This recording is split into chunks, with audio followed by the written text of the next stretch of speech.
गंगापूर धरणाच्या पाणलोट क्षेत्रात सुरू असलेल्या संततधार पावसामुळे नाशिकच्या गोदावरी नदी पात्रात गंगापूर धरणातून पाण्याचा विसर्ग करण्यात आला आहे।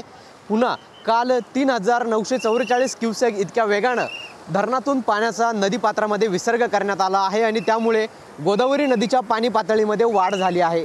या ठिकाणी जर आपण बघितलं तर अनेक मंदिरं जी आहेत ती आता पाण्याखाली गेलेली आहेत। आपण सध्या दुतोंड्या मारुती परिसरामध्ये आहोत। या ठिकाणी आता महापालिकेच्या वतीने सुरक्षा रक्षक जे आहेत ते देखील नदी पात्र परिसरामध्ये तैनात करण्यात आलेले आहेत। खरं तर कुठलाही अनुचित प्रकार घडू नये या ठिकाणी येणारे पर्यटक असतील, भाविक असतील, त्यांना देखील या नदी पात्र परिसरामध्ये येण्यासाठी मज्जाव करण्यात आलेला आहे। आपल्याला या ठिकाणी सुरक्षा रक्षक जे आहेत ते तैनात असल्याचं पाहायला मिळत आहे। गेल्या 17 दिवसात जवळपास नाशिक शहरात 294 मिलीमीटर इतकी पावसाची नोंद झाली आहे आणि गंगापूर धरणाच्या पाणलोट क्षेत्रात सुरू असलेल्या पावसामुळे धरणातील पाणी पातळीमध्ये देखील वाढ झाली आहे।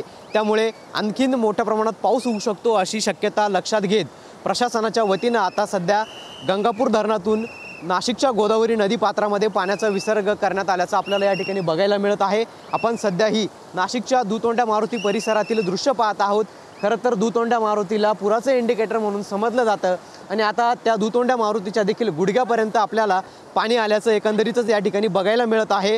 मात्र एकीकडे पाणी पातळी वाढत असताना दुसरीकडे या ठिकाणी आता प्रशासनाच्या वतीने सुरक्षेच्या कारणास्तव सुरक्षा रक्षक तैनात करण्यात आल्याचं आपल्याला या ठिकाणी बघायला मिळतंय। कॅमेरा पर्सन आकाश शौलेसह पवन येवले, TV9 मराठी, नाशिक।